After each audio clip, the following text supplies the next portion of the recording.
فاتحہ.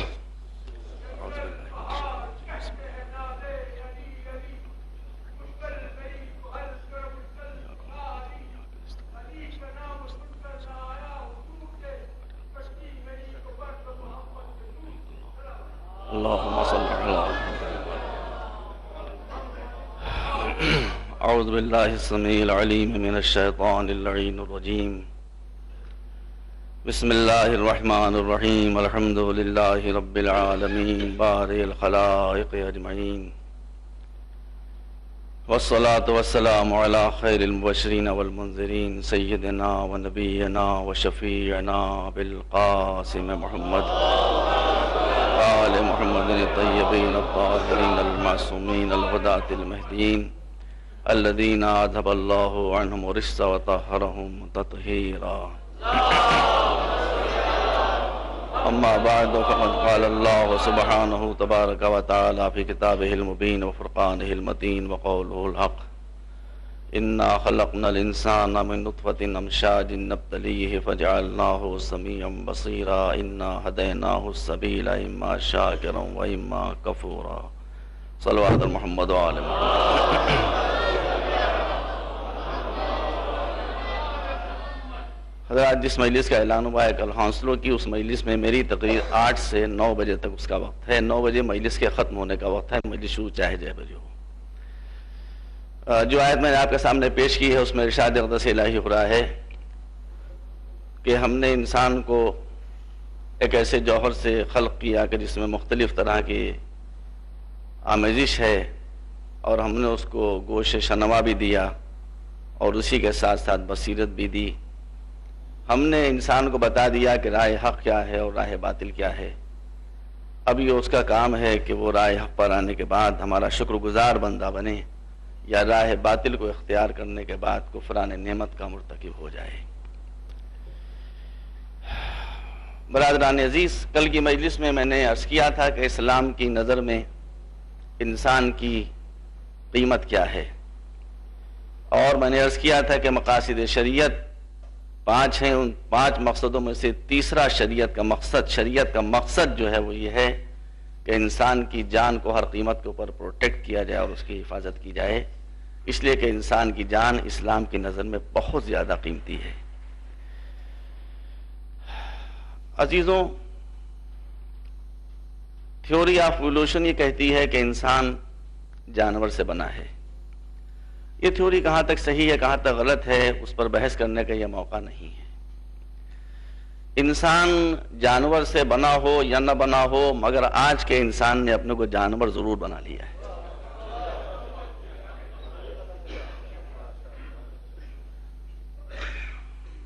اگر آپ افریقہ تشریف لے جائیں، سنٹرل افریقہ میں زیمبیا ہے اور زیمبیا کا کیپٹل ہے لوساکا، اور لوساکا میں ایک بہت مشہور زو ہے. اس زو کو آپ جب جا کر دیکھیں اور ملاحظہ فرمائیں تو وہاں آپ کو بہت ہی خطرناک جانور اور خوفناک جانور دکھائی دیں گے.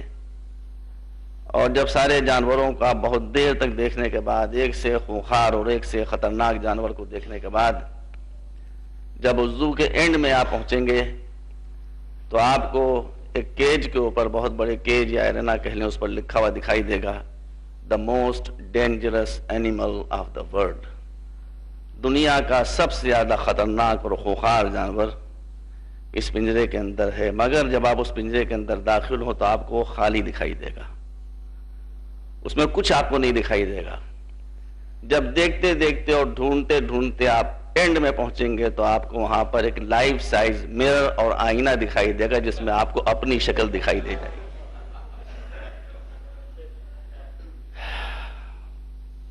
تو اس کا مطلب یہ کہ انسان جانور سے اگر بنا بھی ہے تو وہ جانور بیچارہ خود سیدھا سادہ تھا.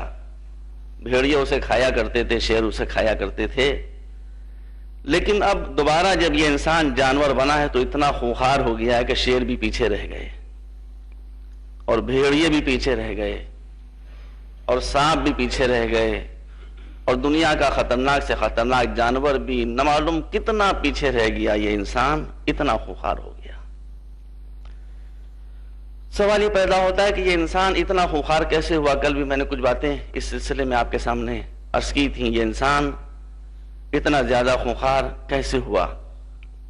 مدتوں سے آپ کے سامنے میں عرض کر رہا ہوں کہ آج کے زمانے میں آپ عزت اور وقار اس وقت تک حاصل نہیں کر سکتے ہیں جب تک کہ سائنس اور ٹیکنالوجی کو اپنا ٹارگٹ نہ بنا لیں۔ آج کل کے زمانے میں جس قوم کے پاس علم ہے، سائنس ہے، ٹیکنالوجی ہے، اسی کے پاس سب کچھ ہے، اور جو ان نعمتوں سے محروم ہے، جس کو اسلام نے سب سے آگے رکھا تھا، وہ قوم دنیا میں سب کچھ پا سکتی ہے مگر عزت نہیں پا سکتی۔ وہ دنیا میں سب کچھ پا سکتی ہے مگر وقار نہیں پا سکتی۔ وہ دنیا میں سب کچھ پا سکتی ہے مگر اس کے مسائل حل نہیں ہو سکتے، اس لیے کہ اس کی آنکھیں بند ہیں۔ جس کی آنکھیں بند ہوں اس کے لیے مسائل پیدا تو ہو سکتے ہیں مگر مسائل بند آنکھوں سے حل نہیں کیے جا سکتے ہیں۔ کتنا میں نے آپ کے سامنے عرض کیا، اور جب تک زندہ رہوں گا اس مسئلے پر آپ کے سامنے میں کچھ نہ کچھ ضرور عرض کرتا رہوں گا۔ لیکن اسی کے ساتھ ساتھ جو بات آج میں آپ کے سامنے عرض کرنا چاہتا ہوں وہ یہ ہے کہ سائنس اور علم اور ٹیکنالوجی کی اہمیت سے قطعاً آج کے زمانے میں انکار نہیں کیا جا سکتا ہے، اور برسوں سے میں اس بارے میں آپ کے سامنے عرض کر رہا ہوں، مگر اس کے بعد بھی جیسا کہ امام جعفر صادق علیہ السلام نے ارشاد فرمایا ہے کہ مسائل صرف اس لیے پیدا ہوتے ہیں، مسائل صرف اس لیے پیدا ہوتے ہیں کہ یہ نہیں ہوتا ہے کچھ لو اور کچھ چھوڑو، بلکہ مسائل اس لیے پیدا ہو جاتے ہیں جب چیزوں کی جگہوں کو بدل دو تو مسائل پیدا ہو جاتے ہیں۔ تو آپ کو یہ سمجھنا چاہیے کہ کس شے کا کیا مقام ہے اور کس شے کی کیا جگہ ہے اور کس شے کی کیا منزل ہے۔ تو سائنس کی اہمیت سے قطعاً انکار نہیں کیا جا سکتا، اور مجلس میں وقت کم ہے لہذا بس پھر میں آپ کے سامنے ایک مرتبہ دہرا رہا ہوں کہ عجیب و غریب المیہ ہے کہ ہمارا فرقہ رسول کے بعد اپنے کو باب مدینۃ العلم سے وابستہ کرتا ہے، یعنی شہر علم کے دروازے سے جو فرقہ اپنے کو وابستہ کرے اسی نے علم کے دروازوں کو اپنے اوپر بند کر رکھا ہے۔ اس سے بڑا المیہ اور ہمارے لیے کیا ہو سکتا ہے؟ اس سے بڑا ٹریجڈی ہمارے لیے، اس سے بڑی ٹریجڈی اور ہمارے لیے کیا ہو سکتی ہے؟ وہ سب باتیں بھی جگہ کے اوپر صحیح ہیں، لیکن اس صدی کا سب سے مشہور اور معروف سائنٹسٹ البرٹ آئنسٹائن اپنی کتاب out of my later age 124 page 124 پر یہ بات کہتا ہے کہ سائنس تمہیں سب کچھ دے سکتی ہے مگر زندگی کا مقصد نہیں دے سکتی۔ یہ البرٹ آئنسٹائن کا بہت لمبا وقت ہوتا ہے، میں پورا کوٹیشن آپ کے سامنے پڑھتا لیکن وقت کم ہو گیا ہے تو اتنا بس عرض کر رہا ہوں کہ وہ کہتا ہے کہ سائنس تمہیں سب کچھ دے سکتی ہے، سائنس تمہیں زندگی کا مقصد نہیں دے سکتی۔ ہاں سائنس زیادہ سے زیادہ یہ کر سکتی ہے کہ وہ لوگ کہ جو میدان اخلاقیات کے شہسوار ہیں وہ تمہارے لیے زندگی کے مقاصد کو معین کر دیں، اور سائنس ان مقاصد میں تمہارے لیے ممد اور معاون ہو سکتی ہے، لیکن سائنس تمہیں خود زندگی کا مقصد فراہم کرنے سے قاصر ہے۔ تو جب سائنس ہمیں زندگی کا مقصد نہیں دے سکتی ہے تو زندگی کا مقصد کون دے گا؟ زندگی کا مقصد ہمیں سوائے دین کے اور دوسرا نہیں دے سکتا ہے۔ میں جو عرض کر رہا ہوں آپ کے سامنے وہ دل کی آواز ہے، جس طرح میں دل سے پڑھ رہا ہوں آپ کے سامنے اس مختصر وقت میں، ویسے ہی آپ دل سے سننے کی کوشش بھی کریں۔ میں نے عرض کیا آپ کے سامنے کہ سائنس ہمیں زندگی کا مقصد نہیں دے سکتی ہے، زندگی کا مقصد ہمیں دین دے سکتا ہے، مگر میں لفظ دین استعمال کر رہا ہوں، لفظ مذہب استعمال نہیں کر رہا ہوں۔ دین کچھ اور ہے، مذہب کچھ اور ہے۔ مذہب کا ٹرانسلیشن آپ انگلش میں ریلیجن کر سکتے ہیں مگر دین کا کوئی ٹرانسلیشن آپ انگریزی میں نہیں کر سکتے۔ غور کیا آپ نے؟ مذہب چھیننا سکھاتا ہے، دین دینا سکھاتا ہے۔ مذہب لینا سکھاتا ہے، دین قربانیاں سکھاتا ہے۔ مذہب کی نظر تنگ ہوتی ہے، دین کی نظر میں وسعتیں ہوتی ہیں۔ مذہب اتنے ہیں کہ جس کو آپ شمار نہیں کر سکتے، دین صرف ایک ہے اس لیے کہ وہ ایک اللہ کا بنایا ہوا ہے۔ مذہب انسانوں کے بنائے میں ہے، لہذا سینکڑوں اور ہزاروں کی تعداد میں ہیں۔ میں کھل کے کوئی بات نہیں کہتا لیکن جو میں کہہ رہا ہوں اس کو آپ سمجھ جاؤں گے اچھی طرح سے کہ مذہب انسانوں کے بنائے ہوئے ہیں، لہذا وہ بے شمار ہوتے ہیں، دین اللہ کا بنایا ہوا ہے، اس لیے وہ ایک ہوتا ہے۔ مذہب کہتا ہے کہ جو ہم کہیں وہ مانو، دین کہتا ہے کہ جو عقل کہے وہ مانو۔ مذہب میں مذہب آگے ہوتا ہے اور عقل کو پیچھے ڈھکیلا جاتا ہے، اور دین میں عقل کو آگے رکھا جاتا ہے اور دین کو پیچھے رکھا جاتا ہے۔ مذہب کہتا ہے کہ جس کے پاس مذہب نہ ہو وہ کافر ہے، دین وہ ہے کہ جو کہتا ہے جس کے پاس عقل نہ ہو وہ بے دین ہے۔ رسول فرماتے ہیں کہ لا، یہ میں نہیں کہہ رہا ہوں، رسول فرماتے ہیں کہ لا دین لمن لا عقل لہ۔ لا الہ الا اللہ کہہ رہے ہو، محمد رسول اللہ کہہ رہے ہو، مدح و ثنا کر رہے ہو مختلف لوگوں کی، سب کچھ ہے، لیکن اگر تمہارے پاس عقل نہیں ہے تو جو دین لے کر آیا وہ کہتا ہے کہ تمہارے پاس مذہب ہو تو ہو مگر دین تمہارے پاس نہیں ہے۔ اس لیے کہ دین وہی ہوتا ہے کہ جہاں عقل پہلے سے خیمہ زن ہو جایا کرتی ہے۔ ملاحظہ کیا آپ نے؟ تو حضور والا یہ مسئلہ ہے جس کو میں چاہتا تھا کہ شروع میں آپ کے سامنے رکھ دوں اور عرض کر دوں۔ کل میں نے موضوع شروع کیا تھا اور اسی کو انشاءاللہ تینوں مجلسوں تک چلاتا رہوں گا، لیکن میں بہرحال میرا اپنا ایک انداز ہے، اسی انداز سے آپ کے سامنے ہمیشہ گفتگو کیا کرتا ہوں، اور وقت کی پابندی میرا شعور ہے، شعار ہے، اس کی بہرحال قیمت پر میں پابندی کرتا ہوں۔ اس کو بھی آپ حضرات ہمیشہ پیش نظر رکھا کیجئے کہ میرے یہاں ختم کا وقت معین ہوتا ہے، شروع کا وقت معین ہوتا ہے، لیکن اگر پابندی نہ کی جائے تو میں اپنے اصول سے ہٹنے والا نہیں ہوں، مجلس اپنے وقت پر ختم ہو جاتی ہے۔ ایک مرتبہ صلوات بھائی دیں آپ کو۔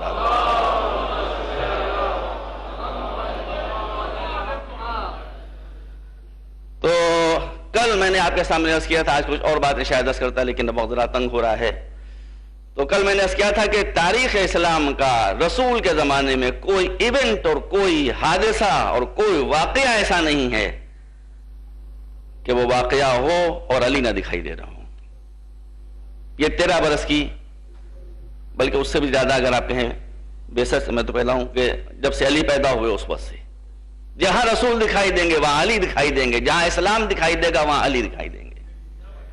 لیکن 13 برس کے بعد پھر پتہ نہیں کیا واقعات تاریخ میں، کیا تاریخ نے پلٹے کھائے ہو، کیا کروٹیں بدلیں کہ جو لوگ کبھی تاریخ اسلام کے صفحات پر نہیں دکھائی دیتے تھے ان کے چہرے دکھائی دینے لگے، اور جو تاریخ اسلام پر ہمیشہ آگے آگے تاریخ اسلام کی مدد کرتا ہوا چل رہا تھا اس کو مزدوری کرنے کے لیے باغوں میں بھیج دیا گیا۔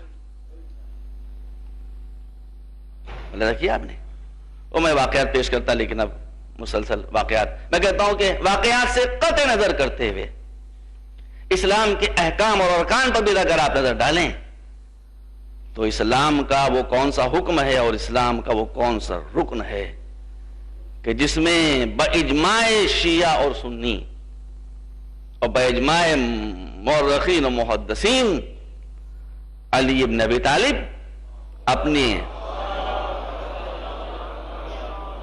اپنے نام کے معنوں کی طرح سارے عالم اسلام میں سب سے بلند نہ دکھائی دیتے ہوں۔ آئیے، اسلام میں سب سے پہلے ہے، سب سے عظیم عبادت کون سی ہے؟ دوسرے چاہے مانے یا نہ مانے، لیکن آپ تو ہر نماز میں اعلان کرتے ہیں کہ حی علی خیر العمل، یہ آپ کا شعار ہے۔ حی علی خیر العمل کے معنی کیا ہے کہ آؤ اس عمل کی طرف جو بہترین ہے۔ اور کیا آپ نے وہ نماز کی اہمیت سے کوئی شخص انکار نہیں کر سکتا، بشرطے کہ نماز کو سمجھ کر پڑھا جائے۔ دیکھیے، عبادت اور رسم کا فرق میں آپ کو بتا دوں کیا ہے۔ کوئی بھی شے ہو، روزہ ہو، نماز ہو، حج ہو، یا اور جتنی بھی عبادتیں آپ کے پیش نظر ہیں، مستحبات اور واجبات، یہ عبادت بھی ہو سکتی ہیں، یہ رسم بھی ہو سکتی ہیں۔ نماز عبادت بھی ہے، نماز رسم بھی ہے، حج عبادت بھی ہے، حج رسم بھی ہے، روزہ عبادت بھی ہے، روزہ رسم بھی ہے۔ اور یہ فیصلہ کرنے کا آپ کو خود اللہ نے اختیار دیا ہے کہ ہر عبادت کے بجا لانے کے بعد تم خود طے کر سکتے ہو کہ یہ عبادت ہے کہ رسم ہے۔ اگر عبادت ہے تو اسلام اسے قائم کرنے کے لیے آیا ہے، رسم ہے تو اسلام اسے مٹانے کے لیے آیا ہے۔ اس لیے کہ اسلام عبادتوں کو اسٹیبلش کرنا چاہتا ہے، رسموں کو مٹانا چاہتا ہے۔ عبادت اور رسم میں فرق آپ کیسے کر سکتے ہیں کہ ہر عبادت کے انجام دینے کے بعد آپ خود یہ فیصلہ کریں کہ آپ کچھ اونچے ہوئے کہ نہیں، آپ کچھ بلند ہوئے کہ نہیں، آپ کے کردار میں کچھ فرق پیدا ہوا کہ نہیں؟ اگر فرق پیدا ہوا تو عبادت ہے، اگر فرق پیدا نہیں ہوا تو رسم ہے۔ تو میں اس عبادت کی بات کر رہا ہوں، نماز کی، جو عبادت ہو، اس عبادت کی بات نہیں کر رہا ہوں کہ جو رسم ہو۔ بیڑا غرق کر دیا ہے، ارے ان ملاؤں نے اسلام کا بیڑا غرق کر دیا۔ استغفر اللہ ربی واتوب الیہ۔ دیکھیے آپ ذرا غور کیجئے کہ رسول فرماتے ہیں کہ کسی انسان کے اسلام اور ایمان کو جانچنا ہو تو یہ دیکھو کتنی ہے عقل اس کے پاس، کتنی ہے انٹلیکٹ اس کے پاس، کتنا ہے وزڈم اس کے پاس، کتنا ہے فہم و بصیرت اس کے پاس۔ اور آج ہم جب کٹھ ملاؤں کے پاس جاتے ہیں تو وہ کہتے ہیں کہ اسلام کے ناپنے کے 2 ہی بیرو میٹر ہیں، ایک یہ دیکھو کہ داڑھی کتنی نیچی ہے، دوسرے یہ دیکھو کہ پیجامہ کتنا اونچا ہے۔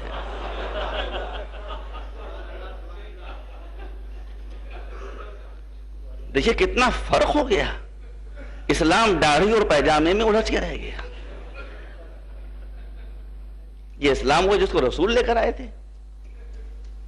یہ جملہ میرا نہیں، کسی اور نے کہا ہے، لکھنؤ کے لوگ تو جانتے ہیں، بڑے تیز چالاک ہوتے ہیں۔ انہوں نے اسی بات کو یوں کہا ہے کہ ملا ہونے کی اصل پہچان یہ ہے، ہاں ایک علامت اور بھی ہے، داڑھی لمبی ہو، پیجامہ اونچا ہو، کرتا یہاں تک ہو۔ تو اس نے اس بات کو یوں کہا ہے کہ پکا ملا وہ ہے کہ جو بڑے بھائی کا کرتا پہنے ہو، چھوٹے بھائی کا پیجامہ پہنے ہو۔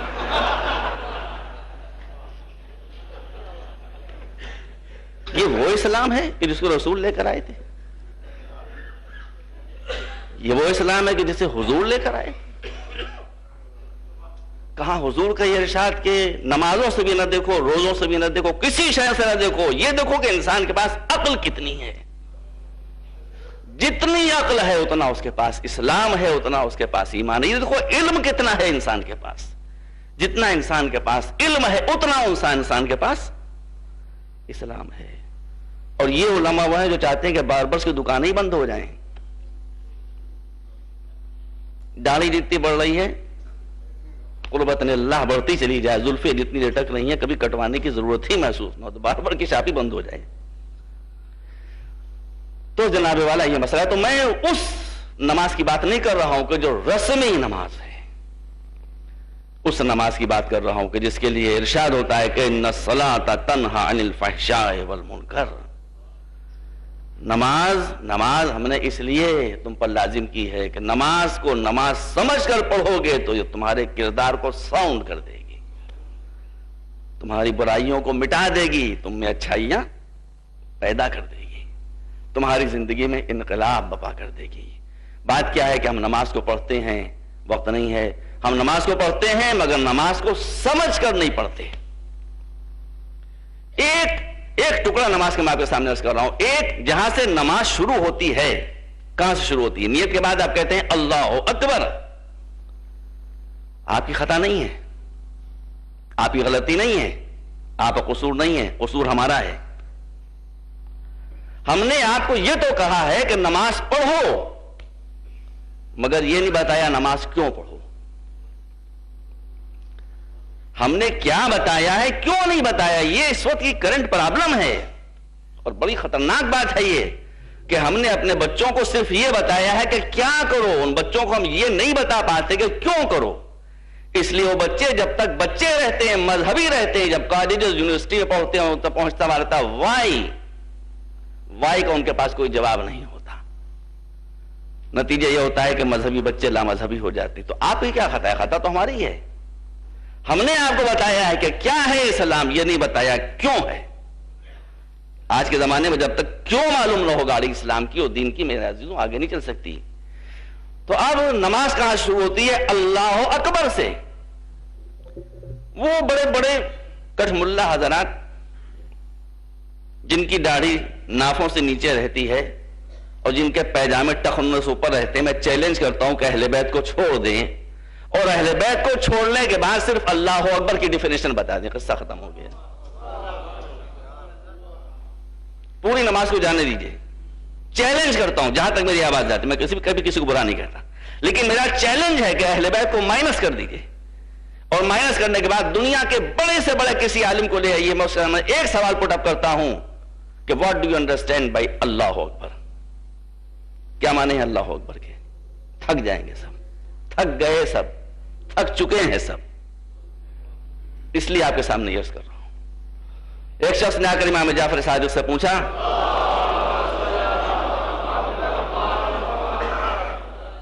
کہ فرزند رسول یہ بتائیے اللہ اکبر کے معنی کیا ہیں؟ اللہ اکبر یہیں سے تو نماز شروع ہوتی ہے، اور یہیں سے اللہ اکبر کہے گا تو نرم کسی کو قتل کیا گیا ہے،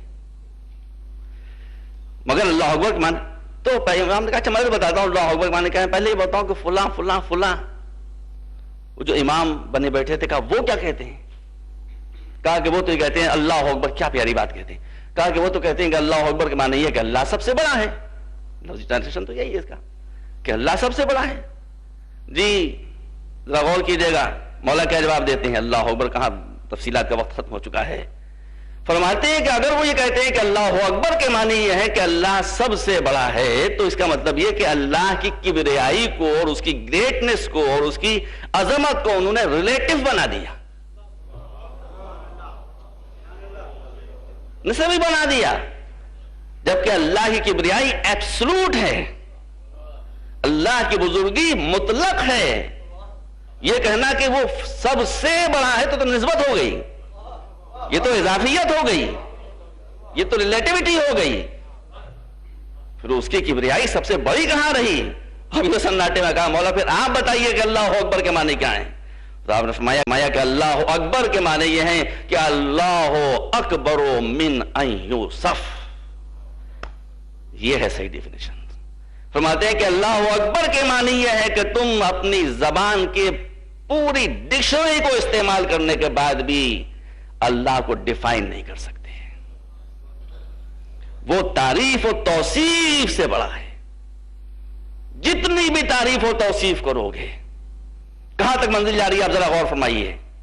پھر وضاحت فرماتے ہیں کہ اللہ اکبر نماز میں کیوں کہا جاتا ہے، ذرا غور کی تبھی تو آپ کو لطف آئے گا۔ فرماتے ہیں کہ اللہ اکبر کے معنی یہ ہے کہ کچھ کسی بھی طریقے سے، یہاں تک کہ قرآن مجید بھی اللہ کی کبریائی کو صحیح انداز سے زبان کی تنگی دامہ کی وجہ سے بیان نہیں کر سکتا۔ قرآن کیا کرے بیچارہ، ہماری زبان میں تو قرآن اترا ہے نا، وہ بھی کیا کر سکتا ہے۔ اب آپ غور کیجئے، آپ نے نماز شروع کی، نماز شروع کرنے کے بعد اللہ کی کبریائی کو آپ نے بیان کرنا شروع کیا زبان قرآن میں۔ معصوم فرماتے ہیں کہ تم نے دونوں سورے ختم کیے، تم یہ سمجھے کہ تم نے اللہ کی کبریائی کو بیان کر دیا۔ اللہ کی کبریائی اگر بیان کر دی گئی ہوتی تو پھر یہ حکم نہ ہوتا کہ اس کی کبریائی کو بیان کرنے کے بعد پھر کہو اللہ اکبر۔ ہم نے زبان قرآن میں بھی جو کچھ کبریائی اللہ کی بیان کی ہے، اس سے بھی ہم اللہ کی کبریائی کو بیان نہیں کر سکے۔ اللہ اس سے بھی بڑا ہے، اس سے بھی عظیم ہے، لہذا اب ایکشن سے ثابت کرو۔ اب جھکو اس کی بارگاہ میں، رکوع میں جاؤ اور جانے کے بعد کہو سبحان ربی العظیم وبحمدہ، مگر یہ نہ سمجھنا کہ اللہ کی کبریائی بیان ہو گئی، کھڑے ہو گئے پھر کہو اللہ اکبر، اللہ اس سے بھی عظیم ہے۔ اب کیا کرے انسان، اب کیا کرے انسان؟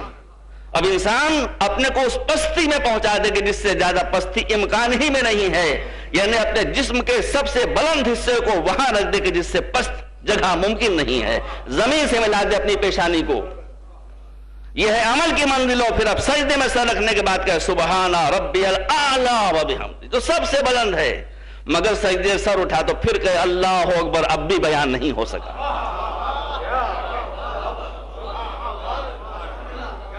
پھر سجدے میں سر رکھ، پھر سجدے سر اٹھا اور کہا اب بھی نہیں بیان ہو سکا۔ مختصر یہ ہے کہ پوری نماز بہدایت الہی انجام دینے کے بعد بھی جب نماز ختم ہو تو 3 مرتبہ کہو اللہ اکبر، اللہ اکبر، اللہ اکبر۔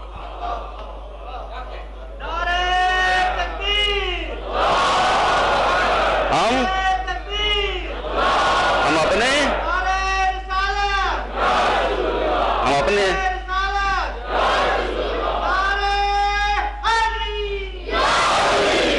اپنے قول و عمل سے جتنا بتا سکتے تھے اللہ کی کبریائی کو بتا چکے، ہم تھک گئے، مگر سب کچھ کے باوجود بھی ہم اللہ کی کبریائی کو بیان نہیں کر سکتے، اس لیے کہ ممکن ہی نہیں ہے۔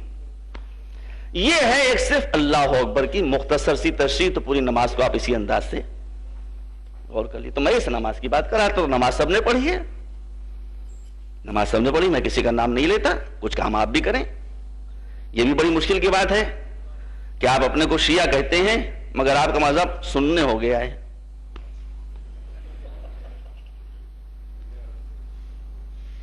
سنتے ہیں، پڑھیے ہوتے بھائی، مطالعے کی عادت ڈالیے، خود اسٹڈی کیجئے، کچھ ہم کہیں کچھ آپ ڈھونڈیے تاریخ میں، ہم واقعات بیان کریں۔ قرآن نے بھی تو یہ کیا ہے کہ واقعات بیان کیے، نام کسی کا نہیں لیا۔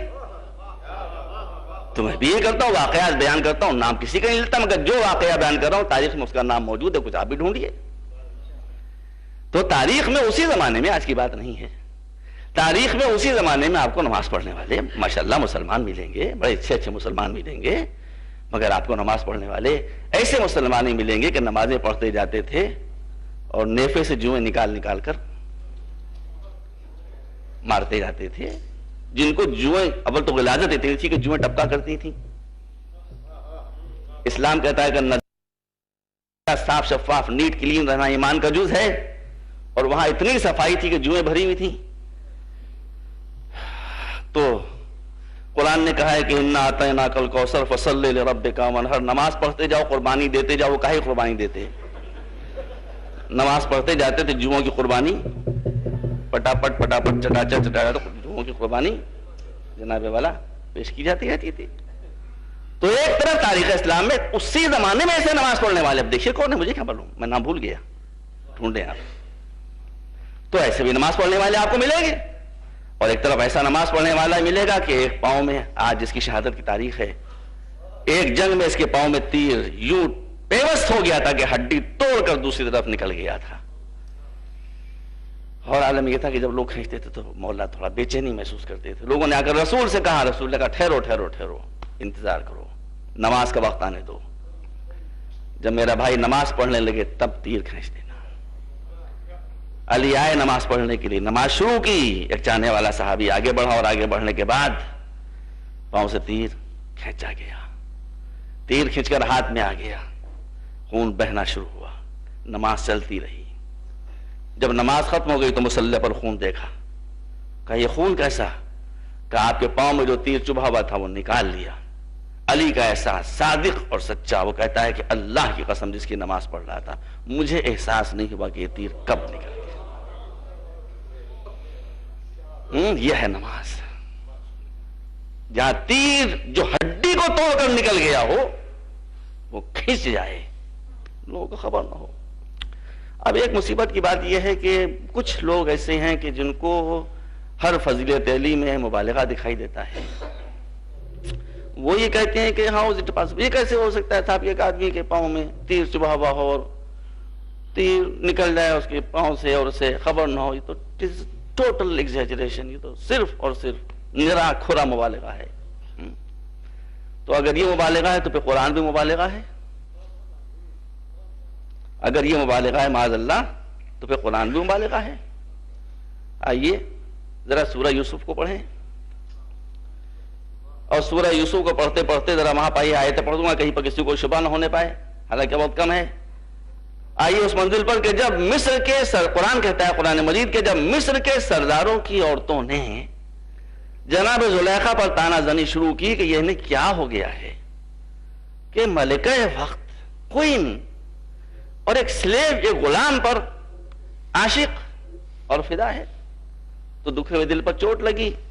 قرآن کہتا ہے کہ ان عورتوں کو جمع کیا، تکیے فراہم کر دیے کہ آرام سے ٹیک لگا کر بیٹھو، یہ سب قرآن ہے، اور ہر ایک کے ہاتھ میں چھری دے دی اور پھل دے دی، اور یوسف لباس غلامی میں پردے کے اندر موجود۔ آج بھی ایک یوسف حجاب غیب میں ہے،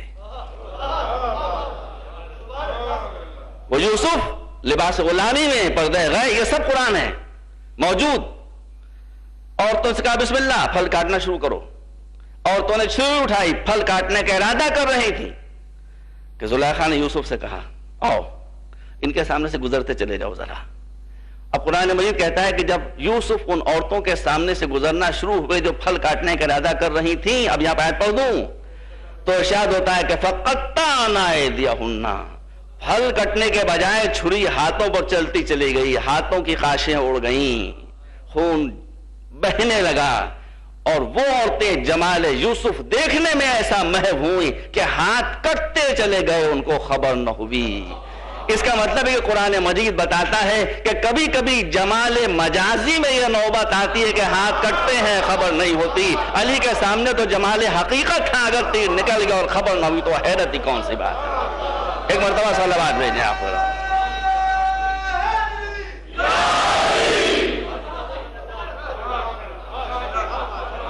ملاحظہ فرمایا آپ نے؟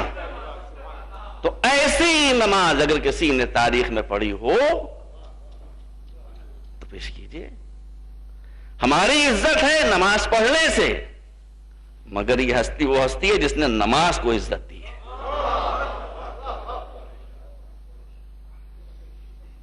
جس نے نماز کو عزت دی ہے، یہ ہے وہ شخصیت، اور یہ ہے وہ ذات گرامی۔ میں کبھی مبالغے کے سرحدوں تک نہیں جاتا ہوں، بہت محتاط انداز میں گفتگو کیا کرتا ہوں۔ اگر نمازوں کو علی نے عزت نہ دی ہوتی تو ذکر علی عبادت قرار نہ پاتا،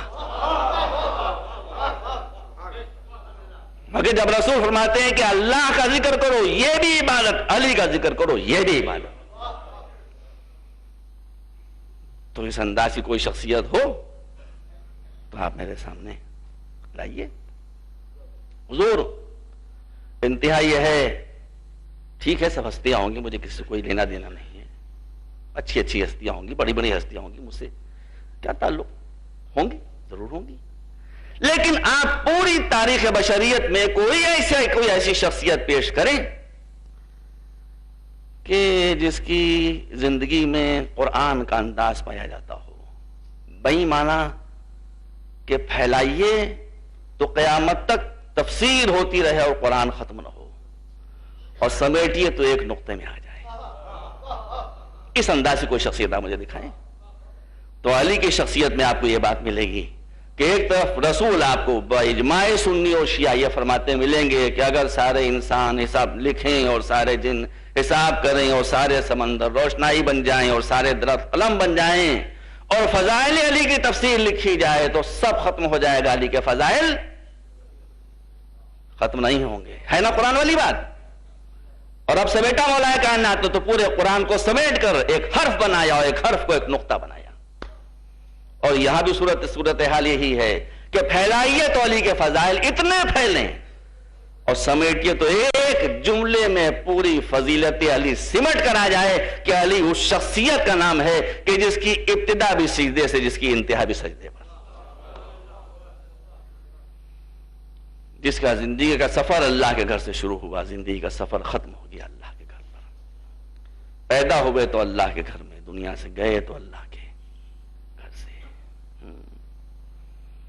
اس کو بھی آپ سمجھ لیجئے کہ سب بڑے بڑے شہداء ہیں، لیکن سوائے علی کے، حتیٰ کہ ائمہ معصومین میں بھی کوئی شخص مسجد کے اندر شہید نہیں ہوا۔ تو یہ مسجد میں شہادت علی کیوں؟ میں غور کرتے کیا بات ہے، اور مسجد میں بھی عالم نماز میں یہ بڑی بڑی مصلحتیں ہوتی ہیں۔ میں غور کر رہا تھا کہ یہ بات صرف علی کو کیوں دی گئی کہ مسجد میں نماز رو بھی نماز میں شہادت؟ بات یہ ہے کہ آپ کو ذرا دیکھنا پڑے گا، بڑی خیریت ہو گئی، مصیبت تو ہے لیکن بہت ہی اچھا ہوا کہ علی مسجد کے اندر شہید ہوئے، بہت اچھا ہوا کہ علی نماز پڑھتے میں شہید ہوئے۔ کیوں میں کہہ رہا ہوں یہ بات میں اس لیے کہہ رہا ہوں کہ شام میں یہ پروپیگنڈا کیا گیا تھا، علی پر جو الزام لگائے گئے تھے اس میں سے ایک الزام یہ بھی تھا کہ علی نماز نہیں پڑھتے۔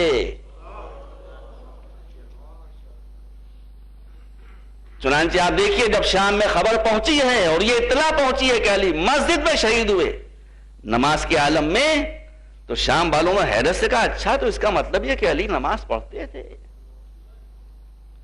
اگر مسجد میں شہادت نہ ہوئی ہوتی تو آج کوئی سپاہ لکھ رہی ہوتی، وہ سپاہ جو ہے اس میں دراصل ایک نقطہ زیادہ ہو گیا ہے۔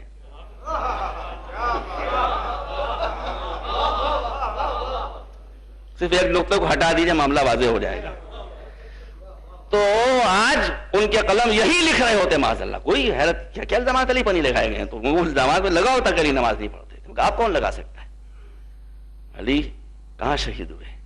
اللہ کا مہینہ، اللہ کا گھر، اللہ کی محراب، اللہ کی نماز، اللہ کا سجدہ. کیا شان شہادت ہے کہ 5 مرتبہ جب اللہ کا نام آ جاتا ہے تب شہادت علی کا بیان ہوتا ہے. اللہ کا مہینہ، اللہ کا روزہ، اللہ کا گھر، اللہ کی نماز، اللہ کا سجدہ، اور اس سجدے میں اللہ کا بندہ. تلوار پڑی، کل میں عرض کر چکا ہوں آپ کے سامنے. امام حسن نے باذن علی نماز کو مکمل کرایا. میں جب تک تاریخ میں کوئی بات نہیں دیکھ لیتا کبھی عرض کرنے کی ضرورت نہیں کرتا. لوگ، آپ غور کیجئے کہ تلوار کا وار اتنا گہرا تھا. جنگ احد میں میرا مولا گھوڑے سے زخمی ہو کر، تمام تاریخیں بتاتی ہیں 16 مرتبہ گھوڑے سے گرے ہیں. اتنے زخمی ہوئے جب بھگدڑ مچی تھی اور علی تنہا جنگ کر رہے تھے، مگر ہر مرتبہ اٹھے گھوڑے پر سوار ہو، پھر وہی انداز جنگ کا. تو جو اتنا بہادر ہو، مگر تاریخ بتاتی ہے کہ ایک وار پڑھنے کے بعد پھر علی سے نماز کے لیے کھڑا نہ ہو گیا، اشاروں سے نماز ادا کی. آپ غور کیجئے کہ جس انسان کی تکلیف اور بے چینی اور کرب اور کمزوری کا عالم یہ ہو، اسے کون یاد رہتا ہے؟ کون یاد رہتا ہے؟ مگر اب علی کا رخ مڑ چکا ہے، بیٹھے ہوئے ہیں علی کے شیعہ چاہنے والے، بیٹھے ہوئے ہیں. ابن ملجم گرفتار ہو کر آ رہا ہے. میں نے خود تاریخ میں دیکھا ہے، حوالے سرچ کر رہا ہوں سامنے. اور علی اس کی صورت کو دیکھ کر اپنی تکلیف بھول گئے. کہا کہ ابن ملجم بڑا پیاسا دکھائی دے رہا ہے. حسن آگے بڑھو. آگے بڑھنے کے بعد اسے پانی پلا دو. یہ ہے دین. یاد کی ڈیفینیشن جو میں نے عرض کی تھی شروع میں آپ کے سامنے. یہ مذہب نہیں ہے، یہ دین ہے کہ جہاں انسان اپنے کو بھول کر اپنے قاتل کی پیاس کو یاد کرتا ہے.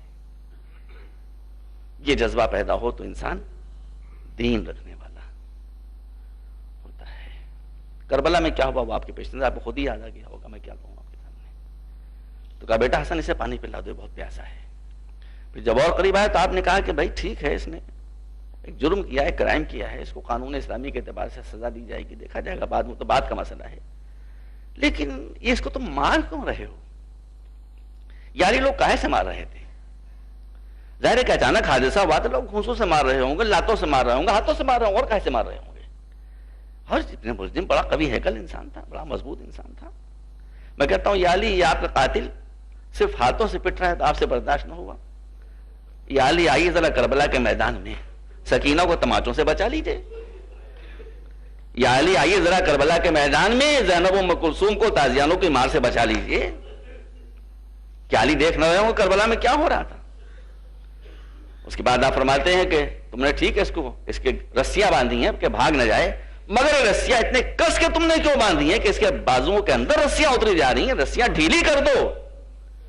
میں کہتا ہوں یا علی، اپنے قاتل کی مشکوں کو ڈھیلے کرنے والے، ذرا بازار کوفہ و شام میں آ کر زینب و ام کلثوم کی مشکوں اور بازوؤں کی رسن کو ڈھیلا کر دیجئے. غور کیجئے گا عزیزوں، ابن ملجم علی کے سامنے آیا کہ بڑی گہرائیاں ہیں. وہی تو میں کہتا ہوں کہ دین علم اور عقل کا نام ہے. ابن ملجم سامنے آیا، علی نے اس سے پہلے تو بہت ہی اکڑتا ہوا آیا. دیکھیے غور کیجئے گا ذرا، ایک طرف وہ اسلام ہے، جملہ کر رہا ہوں، ایک طرف وہ اسلام ہے جو کہتا ہے ہلکے سے بخار میں رسول کا توازن ذہنی بگڑ گیا تھا. معاذ اللہ استغفر اللہ. اول فول، یہ خودی اول فول بک رہے ہیں. ماں کہتے ہیں کہ رسول اول فول معاذ اللہ بک رہے تھے، نہیں پہچانا نبی کو. ہلکے سے بخار میں نبی کا دماغی توازن معاذ اللہ متاثر ہو گیا تھا. یہاں علی کی پیشانی تک، یہاں تک بینی کی تک تلوار اتر آئی ہے. آپ دیکھیے ذہانت میں کوئی فرق آیا ہے؟ ابن ملجم اکڑتا ہوا آیا پہلے تو، اور آنے کے بعد ایک مرتبہ علی کو دیکھا، کہا کہ خدا کا شکر کہ میری دعا کام پوری ہو گئی. علی نے پوچھا تو نے کیا دعا کی تھی؟ کہ میں نے اللہ سے دعا کی تھی کہ میری اس تلوار سے استغفر اللہ ربی خدا لعنت کرے، کہتا ہے کہ میں نے یہ دعا کی تھی کہ میری اس تلوار سے اے میرے اللہ جو تیرا سب سے زیادہ بدترین بندہ ہو وہ قتل کیا جائے، جو بدترین خلق ہو۔ دیکھیے اول تو تلوار کا وار اور پھر یہ زبان کا وار، اور اس عالم میں کہ جب تلوار یہاں تک اتر آئی ہے، لیکن کیا علی چپ ہو گئے؟ جیسے ہی اس نے کہا کہ پروردگار سے میں نے دعا کی تھی کہ اس تلوار سے بدترین خلق کو قتل کیا جائے، تو علی نے کہا ابن ملجم مبارک ہو، تیری دعا قبول ہو گئی۔ وہ سناٹے پڑ گیا، اس نے کہا آپ کیوں کہہ رہے ہیں؟ کہا میں اس لیے کہہ رہا ہوں کہ اسی تلوار سے تجھے قتل کر دیا جائے گا، تو ہے بدترین خلق، اس لحاظ سے تیری دعا قبول۔ اس ذہانت کے جواب کا بندہ نہ کر سکتے، مگر بس اب اس کے بعد تھوڑی دیر جب گفتگو ہوئی تو نے کہا وہ تو سب ٹھیک ہے، یہ بتا کہ میں نے کوئی غلطی کی تھی، کوئی خطا تھی میری، میں نے تیرے ساتھ کوئی زیادتی کی تھی، میں نے تیرا کوئی حق ادا نہیں کیا تھا، میرا جرم کیا تھا اتنا بتا دے، میرا جرم کیا تھا اتنا بتا دے۔ اب سناٹے میں آ گیا، سناٹے، جرم ڈھونڈ رہا ہے، کوئی جرم نہیں ملتا۔ علی نے پھر کہا، پھر چپ۔ تیسری مرتبہ علی نے کہا کہ میں جو بھی تیرا دین و مذہب ہو اس کی قسم دیتا ہوں، بتا کہ میرا جرم کیا ہے۔ کہتا یا علی آپ کا کوئی جرم نہیں تھا۔ کیوں علی؟ یہ آپ نے اقرار جرم کیوں لیا؟ بھائی رضا عبدی صاحب تشریف فرمائے، حیدر صاحب صاحبان فکر تشریف فرمائے۔ یہ علی نے اپنی بے گناہی کا اقرار کیوں لیا؟ علی جانتے تھے کہ ایک زمانہ وہ آنے والا ہے کہ جب ابن ملزم کو خطائے اجتہادی کا سرٹیفکیٹ دیا جائے۔ مجتہد تھا، خطا ہو گئی، خطا ہو گئی تو علی نے پوچھا بتا میری خطا کیا ہے؟ اگر خطا بتا سکے تو خطا اجتہادی ہے، اور اگر چپ ہو جائے اور خطا نہ بتا سکے تو پھر علی کی حکمت عملی کا اعلان ہے کہ ہمیں اس کی فکر نہیں ہے کہ ہمارے تلوار پر ہمارے سر پر وار ہو، ہمیں اس کی فکر ہے کہ ہمارے کردار پر وار نہ ہونے پائے۔ اور دیکھو ہمارا قاتل بھی ہمارے کردار کے اوپر وار نہیں کر پا رہا ہے۔